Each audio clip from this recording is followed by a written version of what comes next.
I think the goal of art is to go in and be challenged and come away at the end of the day with something that we didn't know when we walked into the studio that morning.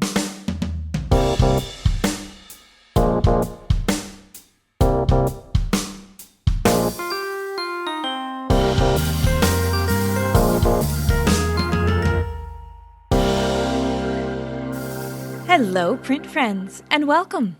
I'm your host, Miranda Metcalf, and I release weekly episodes with people around the world who share our love of printmaking. If you like what we do, please rate us and review us on Apple Podcasts. It really does make a difference. Or just tell a fellow print friend about the podcast so they can enjoy it too.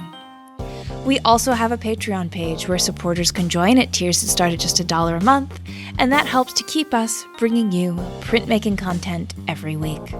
You can also get thank yous like exclusive merch, as well as bonus content, shop talk with our editor, Timothy Pauschak. These are quick and dirty tips and tricks with our guests about materials, processes, business advice, and general studio nonsense. So if that sounds like something you're interested in, you can check out the link in the show notes and sign up to hear Tim's chat with today's guest. And if you want a little cash while still supporting the show, you can sign up for a yearly subscription and get 15% off that tier price. Printmaking forever, shun the non-believers. Hello Print Friend is brought to you by Speedball Art Products, who've been offering a diverse range of high-quality products to your practice since 1997. But we all know those products do not use themselves, which is why Speedball works with a fantastic lineup of contemporary printmakers who make up the Speedball team of demo artists. Artists like Raj Banug, who graduated from the Maryland College of Art in 2012 with a BFA in printmaking and is currently pursuing his MFA at the University of North Carolina, Chapel Hill. Raj is known for his massive, mind-bogglingly detailed relief prints and is certainly a printmaker who could teach us all a thing or two about carving. So if you want to learn a few tricks of the trade and expand and improve your practice, head on over to Speedball's YouTube channel and see how it's done. There's a link in the show notes. This episode of Hello Print Friend is also brought to you by McLean's Printmaking Supplies, who've been dedicated to the art and artists of relief printmaking since 1979. Their small specialist team in the Pacific Northwest is the leading supplier of Japanese relief tools for printmakers in the US and abroad, whose primary purpose is to help you find the materials and support you need to reach your printmaking goals. In addition to their high-quality Japanese carving tools, McLean's has resources, books, DVDs, and information on how to use everything you need to make a woodblock, from barons and blocks to paper and whetstones. So head on over to McLean's at imcleans.com or follow the link in the show notes and learn something new today. My guest this week is Cole Rogers, co-founder and master printer at the Highpoint Center for Printmaking in Minneapolis, Minnesota. We'll talk about starting the workshop, the importance of community access, following your passion rather than playing it safe, and making art outside of the coasts. So, without further ado, sit back, relax, and prepare to not hear a single joke about Fargo. With Cole Rogers. Hi, Cole. How's it going? Hi, excellent. How are you, Miranda? I'm really good. Thank you. Thanks for joining me. Thank you for inviting me. Yeah. So, would you mind giving a little introduction to yourself before we dive into some questions here? And I always ask my guests to answer the questions: who you are, where you are, what you do. Yes, thank you. I'm Cole Rogers. I am the artistic director, master printer, and co-founder of Highpoint Center for Printmaking. We're located in Minneapolis, Minnesota. And what do I do? On a good day, I'm making prints. I try and do as much of that as possible, but running a printmaking studio with as many different faucets as ours, really I only average about maybe half of my time doing that. Yeah. And more of the time is more administrative and kind of thinking into the future, brainstorming and doing research, kind of trying to stay a step ahead. I don't do as much of the physical printing as I originally did. I'm usually on the front end of proofing things and getting things going, and then usually have some people who are doing more of the production.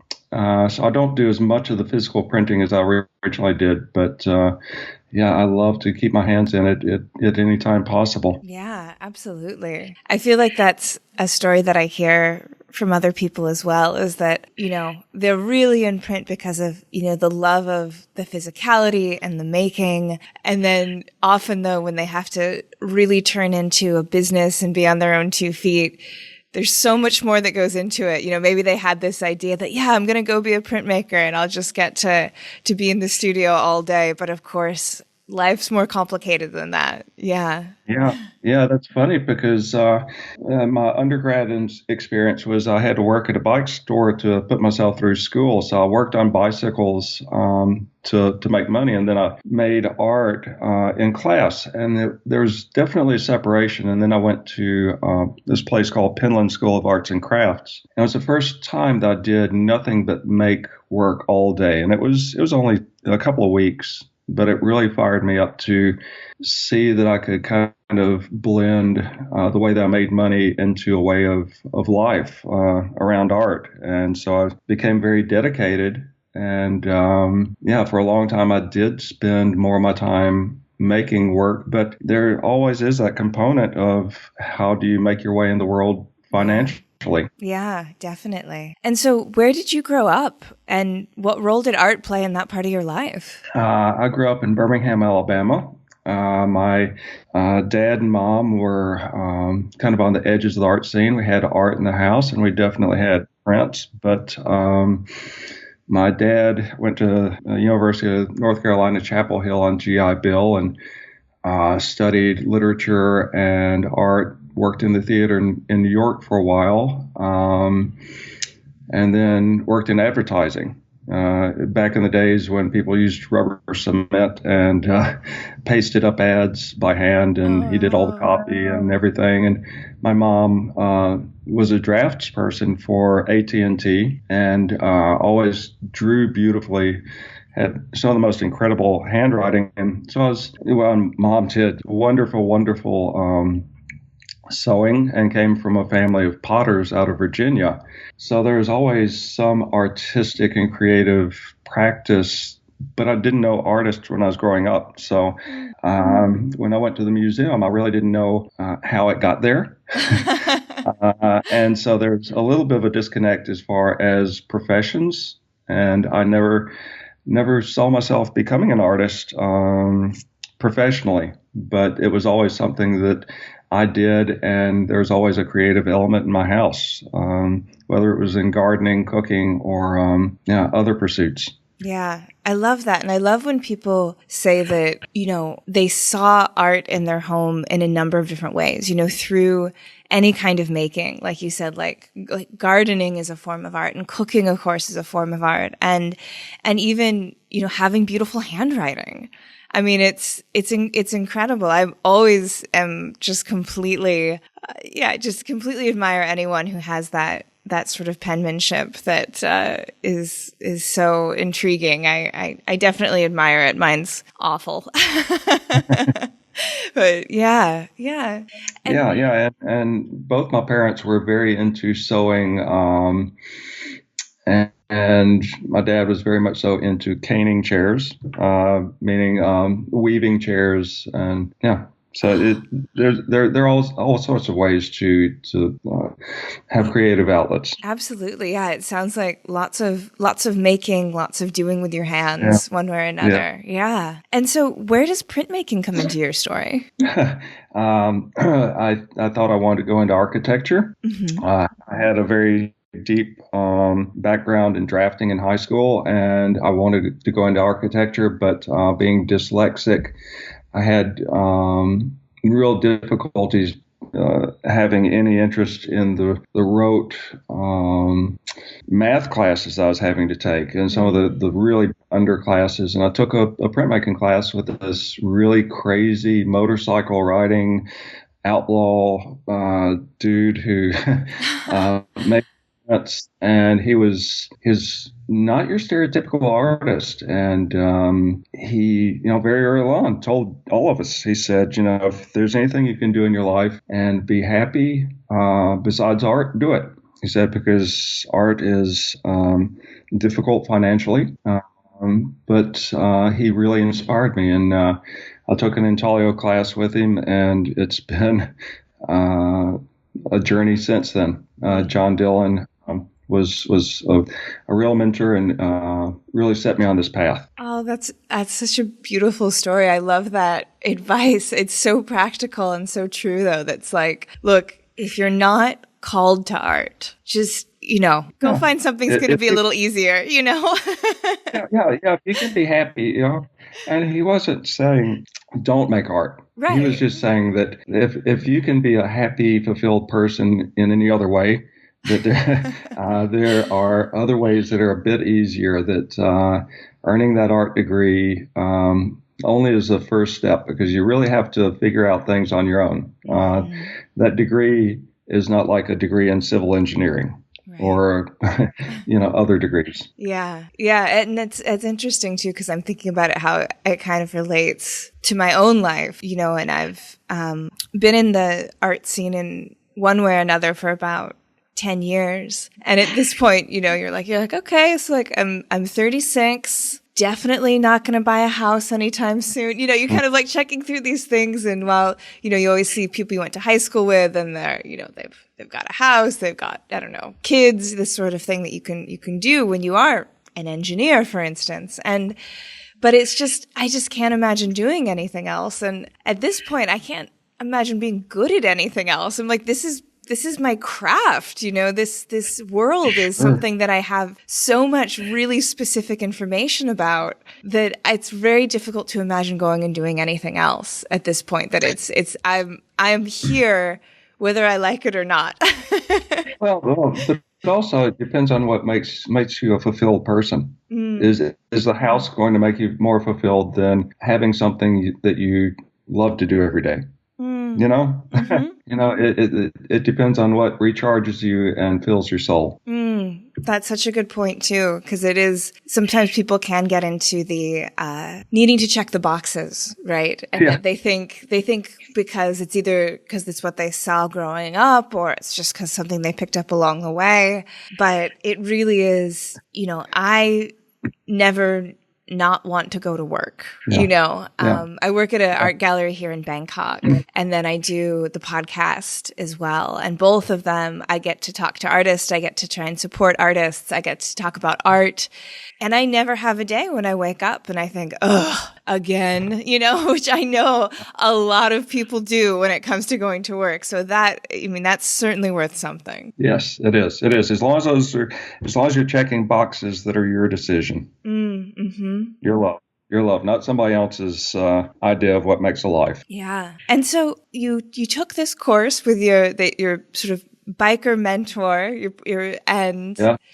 you were drawn to, it sounds like you took intaglio in that course. And then, so how do you get from that to choosing to found Highpoint? What's that trajectory like? The trajectory is, are you familiar with that old movie trope where they ask for volunteers and there's a line of people and everybody steps back except for one doofus? Yes. And that one doofus is looking around like, what just happened? Why me? What? It was kind of, undergrad.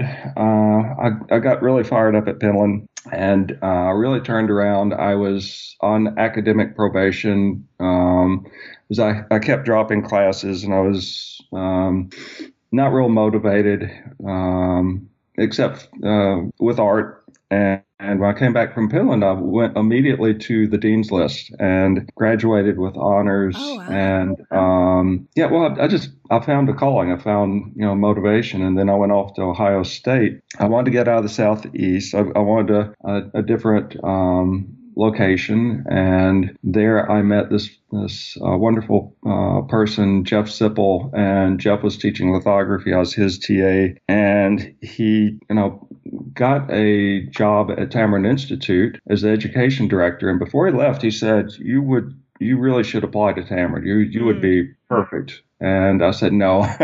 As when I was working with John Dillon at University of Alabama, John was intimidated by lithography, and I was viewing the Tamarind Book of Lithography as the Bible, as most people do. Yep. And I was looking in there to try all these things, and he'd come in and see me trying an acid tint or something, and he'd say, like, I didn't tell you to do that. And he'd shut the door really quickly because he was afraid I would ask him questions about things he didn't know, because he had really rejected technical printmaking. He's very much so in the pop artist vein of anti-technique.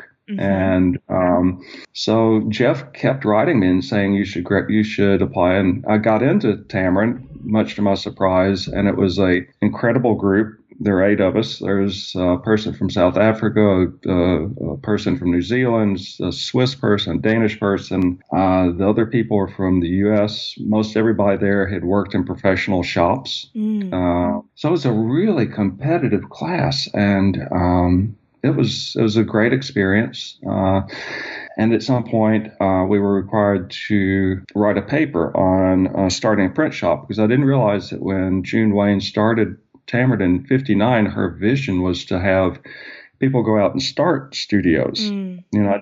All I knew about Tamarind was it was like the preeminent place to learn lithography. But she had a vision that there'd be master printers that would start studios. And so I wrote my paper for Marge Devon and turned it in. And in the late 80s, there was this huge bubble, and the market crashed, the art market. And at that time, the idea of starting a publishing shop was insane. Shops were closing everywhere. And my vision was, well, could you diversify your income? And artists that rent studios, why shouldn't they rent a studio attached to a print shop? So maybe you would have a print shop, and then that would be the core, and then is kind of satellite studios. There would be studios for artists, and they could rent some time in the print shop to try and diversify your income.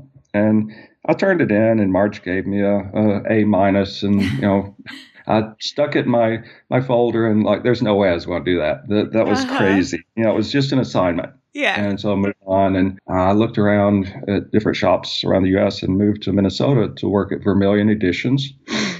And while at Vermilion, they closed down pretty quickly. There was a disagreement within the stakeholders, and it was reformed under the name Acacia. And Acacia had a very difficult time financially, and it was pretty much so me and the master printer, and I could use a shop at night, but there was no one else around. And what had drawn me to printmaking was that moment when you pull a print and there's somebody else in the studio and you show it to them, and there's a little short instant critique, or they pull a print, or there's that camaraderie in a studio where you're learning things together and you're sharing things and stealing ideas. And that was really what drew me to printmaking. But at Acacia, I was in this big studio by myself, and I missed it, and it made an impression. And when I left Acacia, I accepted a job at Minneapolis College of Art and Design, starting their running their printmaking studio. And at that time, there was no studio access for anybody in Minneapolis or the Twin Cities or Minnesota, which I had encountered when I was at Acacia. I tried making connections. I tried finding studios where there were public studios. There were none. And it became very problematic over the years while I was teaching people to draw lithographs or make etchings or screen prints, that there's not a next step. And this private arts college was expensive. And my students, this is 20 years ago, they were coming away with an average of $60,000 in student loan debt, against their future that literally had paid my salary and my insurance, my benefits. And I was teaching them something that there was not a next step for. Yeah. And that just didn't feel correct.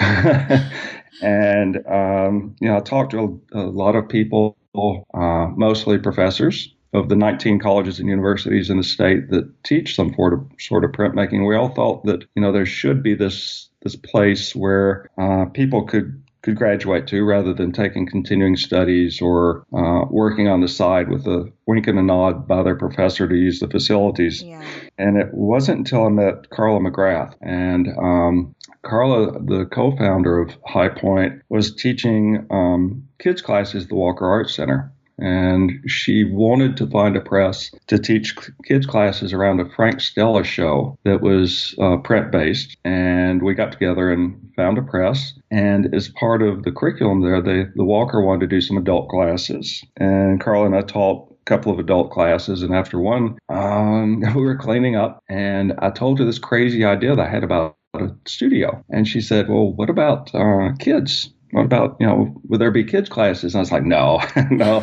I was being really short-sighted. I was only thinking about the professional artists or my students, adults who had already arrived at the love of printmaking. And I went home and it's like, oh my God, that makes so much sense. It's like when I said that I didn't know how art got into museums. How do you make that connection? How do you fire up the next generation? And so she and I talked, and it just became clear that the person who was standing when everybody stepped back, that's what it felt like. It's like, okay, you've had these experiences, you've run MCAD's program, and you know the budgeting, you've scheduled classes, you've worked in professional shops, you've had all this background. It's like, if you don't do it, who's going to do it? Yeah. And then to have a partner like Carla, courageous, smart, tenacious person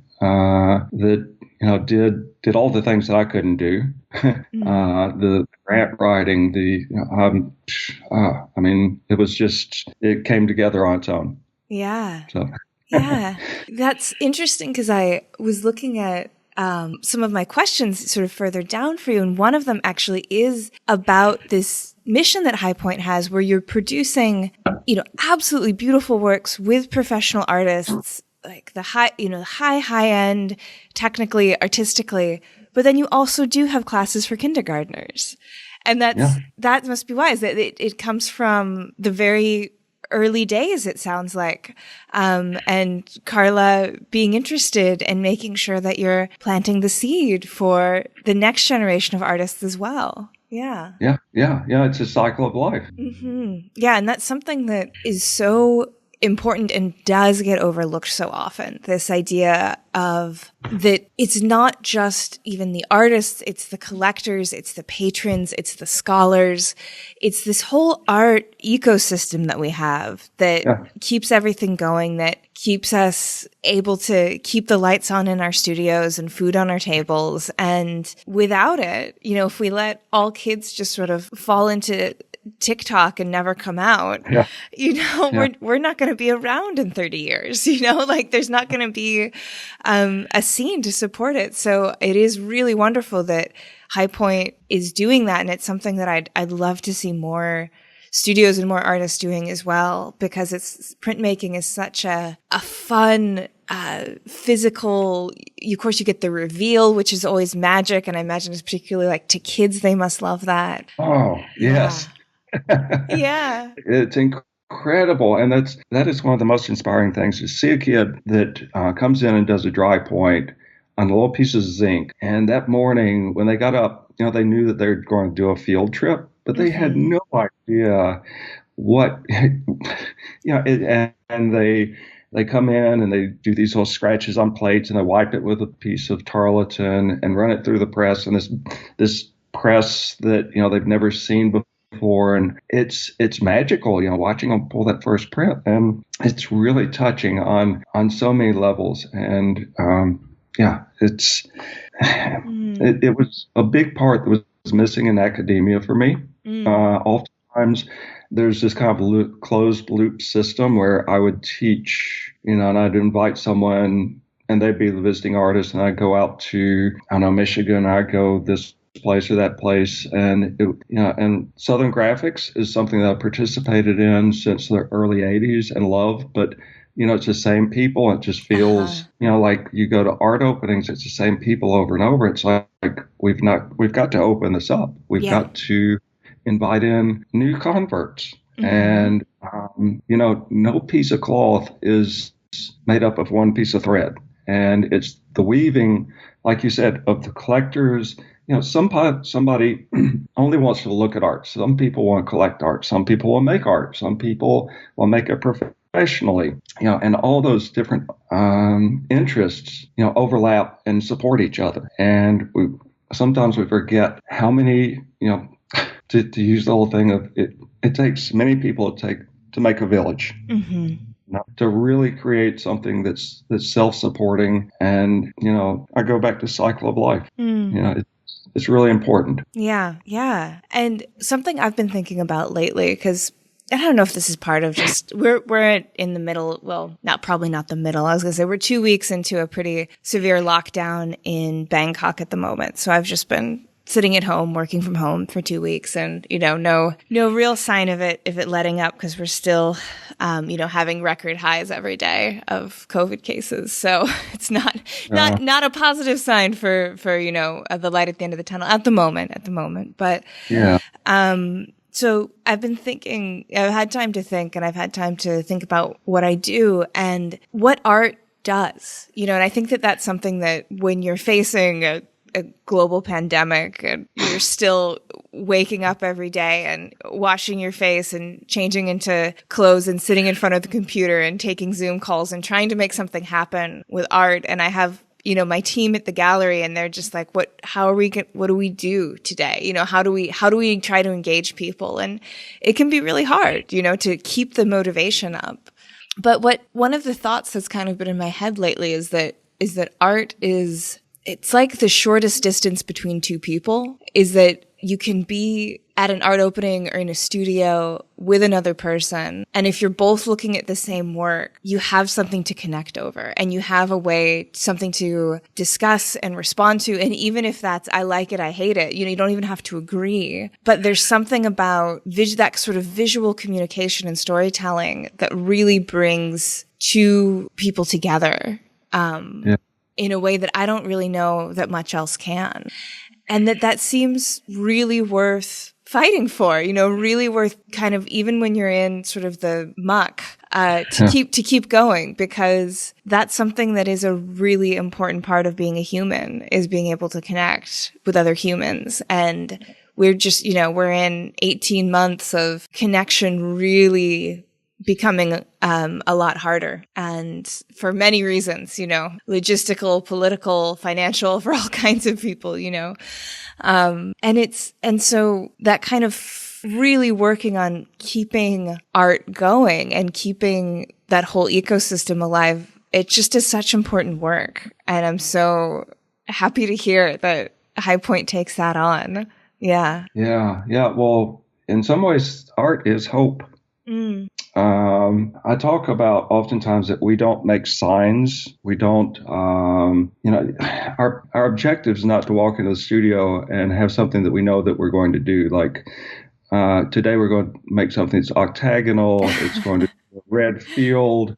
It's going to say STOP in white letters. We all know what we're doing. I think the goal of art is to go in and be challenged and come away at the end of the day with something that we didn't know when we walked into the studio that morning. And that's really the inspiration for most artists to walk into the studio, because it's not easy, but that surprise and that wonder whether or not you're making the work or you're viewing that work. It is very much all about hope, and it's about taking materials that did one thing one day and having them do something differently. And, and that wonder and that surprise and that delight.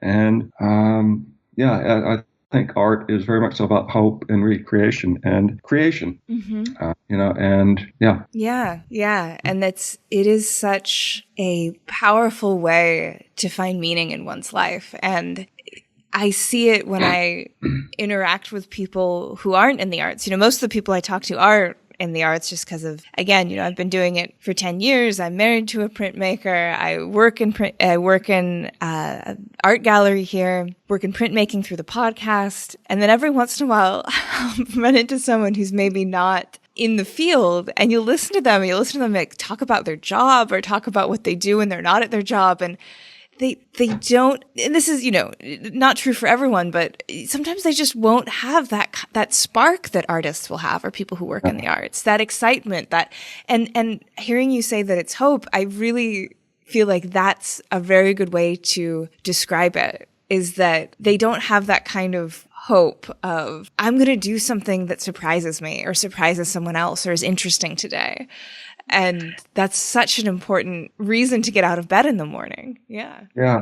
Well, that goes back to what my mentor, John Dillon, was saying. Some people do find hope or excitement. I had a math major as a roommate when I was an undergrad, and being dyslexic, I couldn't really understand his interest in numbers and Euclidean math. And, it was exciting to him. And there are researchers, they're finding new cures for the virus that's exciting to them. And thank God.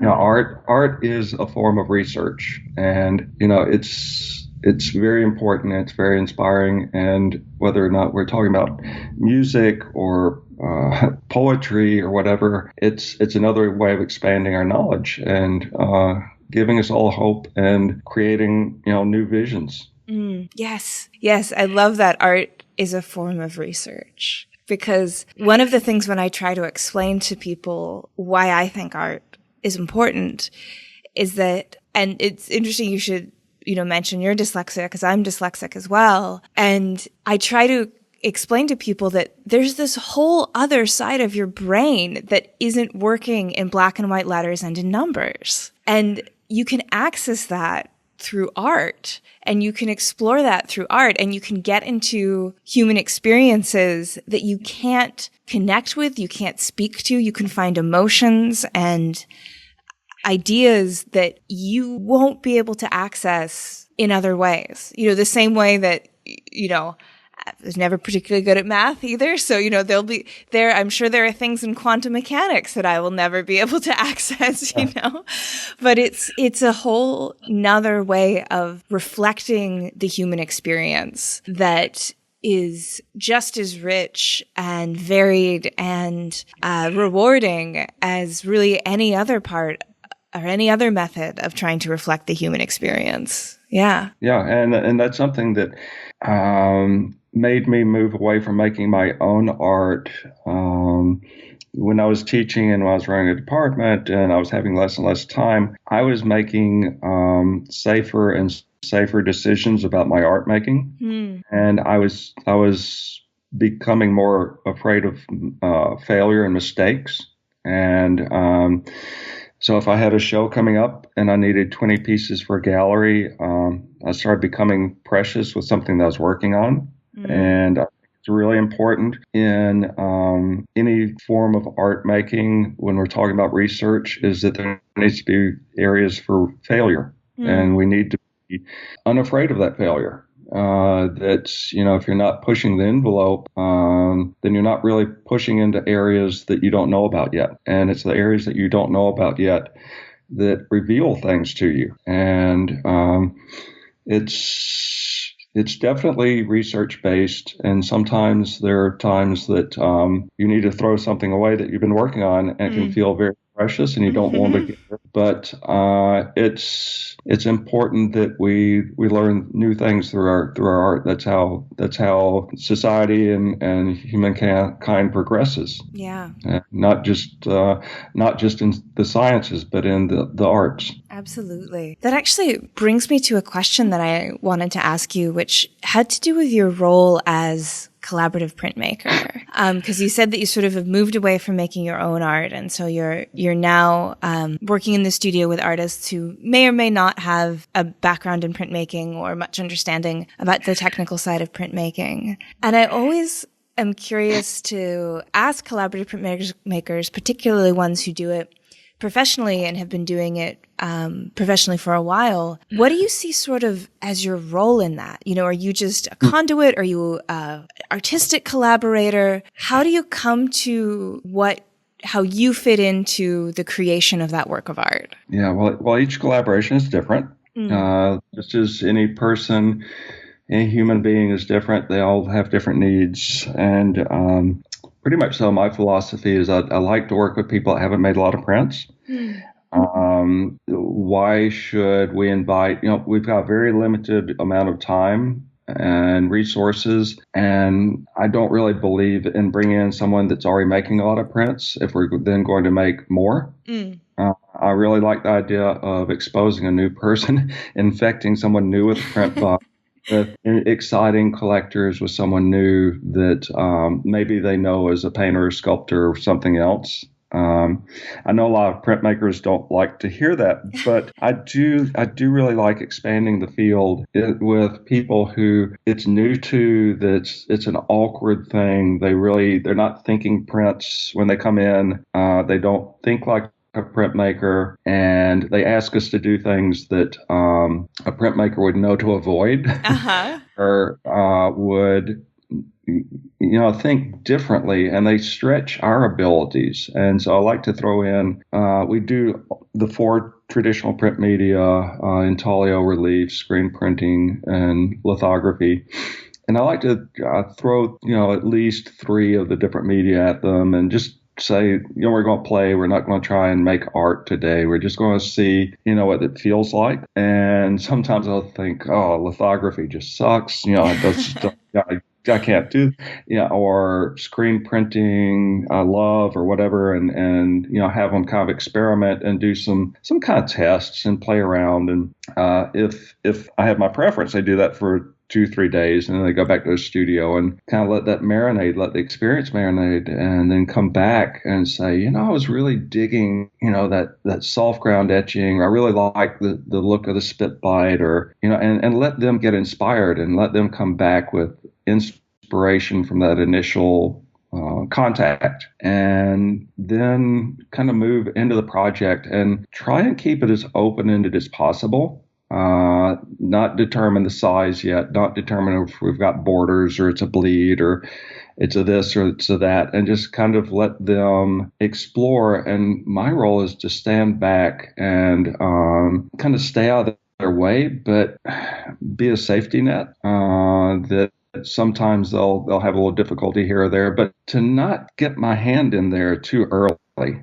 I've had people, I think the first and most informative situation was when I was at Tamarind with Eric Avery, and I told him, you take this and you mix this touche up and you don't shake it or it'll make bubbles. And of course he shook it up and it made bubbles, and the patterns were beautiful. And, and everybody's going to have a different handling of materials, and to try and come to it on their terms rather than me dictating terms. And for us, because we're supposed to be the quote master printers or whatever, and let them challenge us, rather us dictating how they're supposed to come to the medium. And so I think it's knowing like when to step in, when they're a little bit over the head or when they need help, but staying out of the way as much as possible and trying to make the end product look effortless.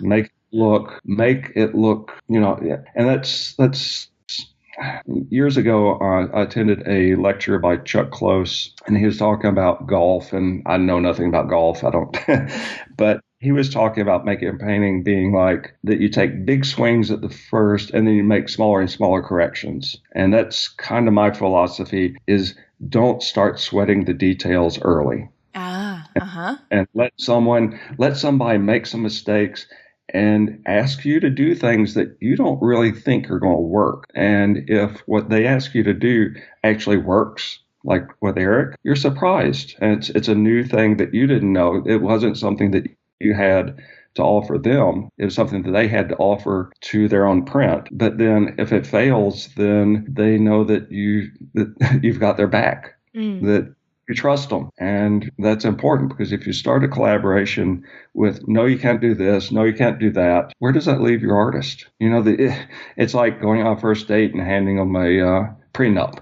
Yeah. So I think my role is kind of a guide, but letting them try and find their own way through the woods. And hopefully, and I think if you look at our work, there's not much of a look. I think a lot of studios, there's a look. You can pretty well identify either by size or technique or this or that they're make. But I hope that every print that comes out of our studio and the High Point editions is owned by the artist 100%. Yeah. Yeah. And so do you have any particularly memorable collaborations that you want to share stories about, or ones that you're particularly proud of? Well, you've heard the expression, they're all like your children. So Yes. it's hard. God.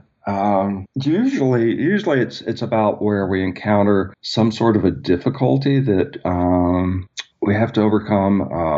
One of the easiest to identify was Carlos Amarellis from Mexico City. Came in and he wanted to use these templates that were made out of plexiglass to do these drawings and their outlines, and they were not working well with the lithographic crayons because the litho crayons were sticky, and as he had moved the templates, they would slur the image. And eventually we got the idea of using the templates to actually print from, and they were like big plastic protractors. They're plastic that was laser engraved, and we started printing them like intaglios, and it spawned a huge body of work that I never would have thought about, and Carlos certainly wouldn't have thought about. Had an artist, Sarah Crowner, come in, and she wanted to do what she called a contemporary woodcut. And as a printmaker, my first thought is, okay, so we're going to get a piece of flat wood that she's going to carve into. And, I was thinking like a printmaker, like I was saying that people that know about prints are already thinking in a particular way. And so she had us inking up all these different surfaces. And we went to Home Depot, and she found something called oriented strand board, which is just a horrible, horrible surface to print from. And you would never think of as a woodcut. And she loved the surface, and we inked it up, and it was really intriguing. And we ended up cutting it, and it was an incredible surface, something that I never would have thought of on my own. Delita Martin, we haven't finished her pieces yet, but she was in the studio, wanted to print on some antique christening dresses. Oh, wow. And unfortunately, she only had a few because they are hard to find. And so I asked her if she was willing to try making a collograph from one, and she did, or we did, and it ended up just being a really beautiful thing. And we've got a series of 7 prints from that piece. Willie Cole, we had him come in, and we were trying a bunch of different prints. We tried a couple of lithographs, definitely woodcut, some screen prints, but we took an ironing board, an old metal ironing board that we flattened and tried printing from, and it indicated a direction around an image of the Middle Passage of slave ships coming from Africa to the United States with enslaved people.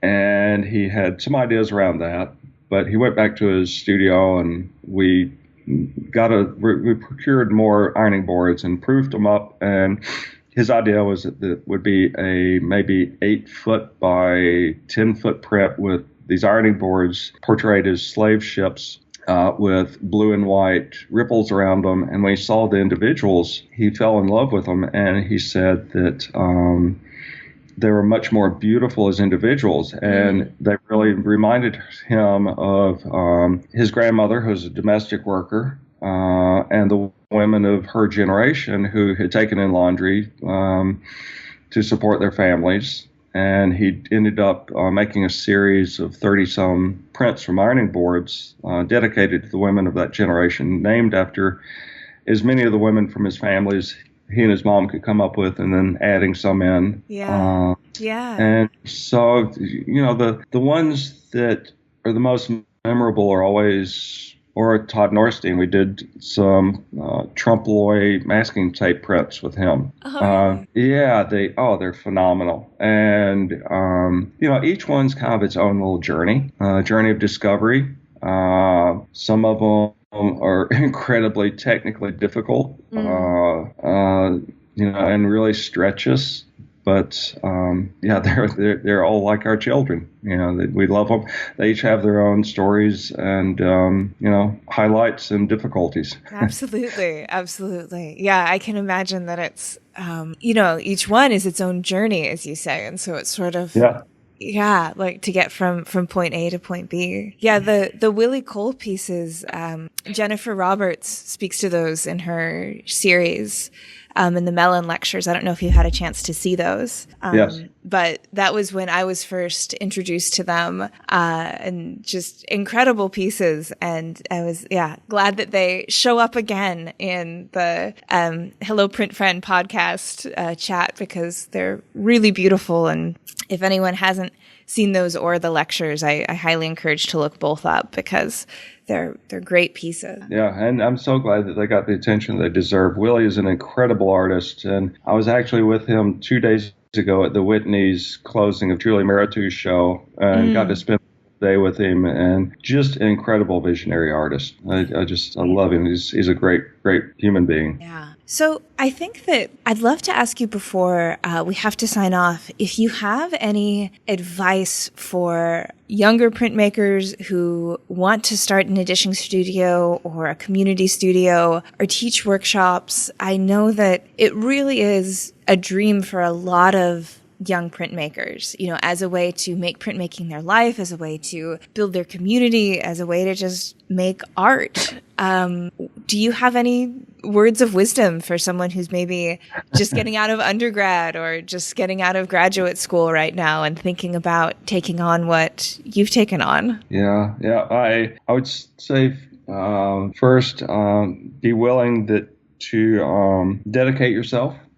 To follow your passion. That if you really want to do this, that it's not going to be a short road. It's going to be something that you need to work on for a while.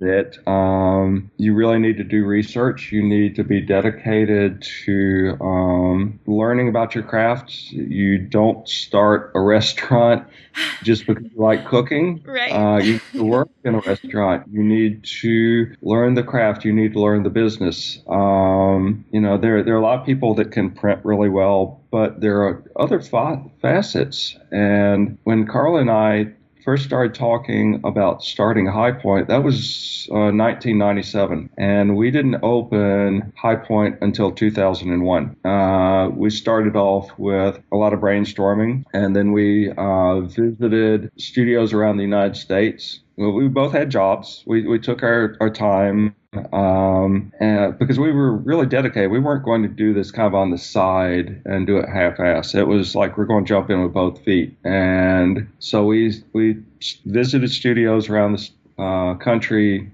stole ideas, researched what they're doing, and then we went back to our own community and asked our community. Early on, we had a round table of all the printmakers that we knew of what they would want in a studio, and we started taking people to lunch. There are people that are in development, people that had different skill sets that we didn't have, and we pitched this idea. And, they were flattered that, we're going to buy them lunch and ask them for their opinion. And, and kind of take your time, because if you really want to do it, trying to start off right is important. And so it took us 3 years of working on the small business plan, and knowing that, your early platform, the early days when we had openings, there weren't a lot of people that came. And we had an opening last night, which we had over 300 people at the opening. And we've got 50 people that rent the studio, 50 people in our artist cooperative. But in the early days, there were like 3 or 4, And we didn't know if it was going to be like the party that you throw and nobody shows up, or the party that you throw and like the police arrive. And it's kind of been the latter, but it didn't happen overnight. And so I think being thoughtful and really doing your research Do you really know what it takes to have 30 people in space? Do you know what it costs? Right. It really helped for me to run MCAD's print shop for 5 years and have the budget and schedule classes or work in professional studios. Carla's background is an attorney and working in the Walker Art Center teaching kids classes. There are some life experiences going in there that were helpful. So if you're young and you want to do it, I'm not saying delay. I'm saying build it over time, and really learn. And there are other people that are doing what you want to do. And if you can get them to pay you for some low-level job or some job so that you can learn from their experience and watch how they're doing it, please do. Because jumping in before you're ready can be really difficult. And building a good platform means that the structure under it needs to be really solid. Yeah. I think that's all really, really good advice. And I think particularly that idea of sort of the patience and the building and to be strategic. It sounds like you're saying like, know kind of where you want to go. You just before you set out, don't just sort of start out and be like, it'll be fine, like find out how much things cost and do the numbers. And then it was also what you're saying about, Carla being a lawyer and having taught the kids classes. And it reminded me of all of the different jobs that I've had just to survive in the world that weren't in the arts and being able to pull things from that too. I've learned a lot working in galleries, but I also learned a lot having to work retail at a mall, in terms of dealing with people and selling things and learning how to make a schedule for employees. It's you can do many things, but as long as you kind of have your eye on where you want to end up, you'll pick things up along the way that I think can be really useful. Yeah. Yeah. Thank you for that, because that's something that is a mantra for me with interns and the young people that I work with is you need to have as many tools in your toolbox as possible. Those retail or other jobs that teach you things that you may never need, but there's one day that all of a sudden you need to know something, and that depth of knowledge. If it's the whole thing of like, if all you've got in your toolbox is a hammer, everything looks like a nail. Totally. And when I walk into a shop and an artist like Delita wants to do something, and all of a sudden I'm going like, oh yeah, a colograph, or maybe I haven't done one for years, but it's something that I've done, practiced, or somebody wants to do photogravure, or you really need that fullness of expression, not to be scared by all the twists and turns that life will throw at you, because running a studio, you're going to have a lot of hats on. And the more experience in different areas, it's going to be less scary, and you're going to say, yes, I know how to do that. Yeah, I think anything you can do to make it less scary.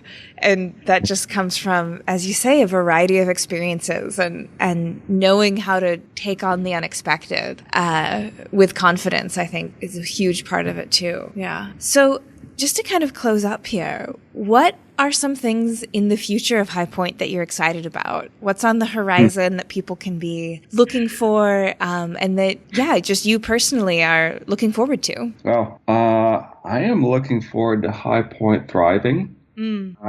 It's oftentimes a question that we get, like, what's next? And I'm saying just being here is good. There's always this expectation of growth or other things. We've got like pre-COVID and hopefully not too long after this, we have an average of 5,000 school-age visitors a year. We've got a teen program. We've got 6 to 8 gallery shows a year. We've got 50 people working in our artist cooperative. We participate in print fairs across the country.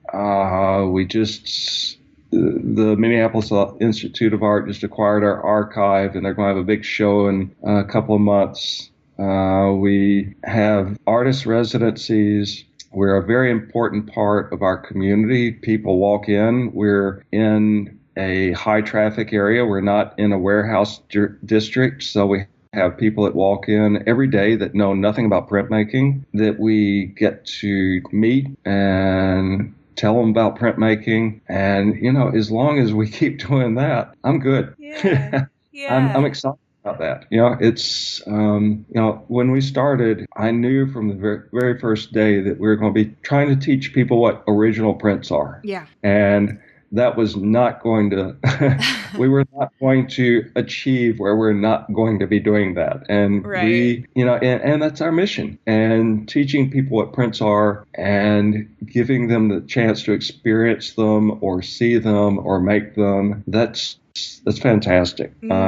So it's all about growing the next generation. And I don't, if Highpoint's here in 100 years, that will be amazing. Yeah. That would be, if we're here in 20 years, another 20, I'll be happy. Yeah. So, I'm just, I'm excited about, next year and the year after. Yeah. Oh, it's wonderful to hear. And where can people find Highpoint in the digital sphere if they're not in Minneapolis? And then where can people find Highpoint if they find themselves in Minneapolis? Oh, man. Well, of course, through our website, our Instagram, Facebook. The digital stuff is, I think most people know how to access that. Yeah. And they should. But I think it's more important that if they're ever in the area, something that we built into Highpoint is that, like I said, we're in a high traffic area. We didn't want to be in a warehouse space, so that people would have to search to find us. We're easy to find. We're on main thoroughfare. And when you walk in the door, you see our gallery, and you can see from the gallery into the professional shop. We've got big windows, and you can see back into the artist cooperative, and our staff just loves interfacing with people that walk in. It's so much our mission to just spread the love of printmaking. And so please give us a call. Anyone that is thinking about visiting Minneapolis, please give us a call and come in and see us, because nothing beats seeing us in person. That's beautiful. Excellent note, I think, to wrap things up on. So thank you so much, Cole. It's been really wonderful to chat. It's totally my pleasure. Well, that's our show for this week. Join me again next week when my guest will be Abel Alejandre. We'll talk about growing up in a small town in Mexico and coming to the US at a young age, the social construction that makes up masculine ideals, and the unexpected and often intimate conversations he can have with men at his exhibitions. You won't want to miss it. This episode, like all episodes, was written and produced by me, Miranda Metcalf, with editing by Timothy Pauschak and music by Joshua Weber. I'll see you next week.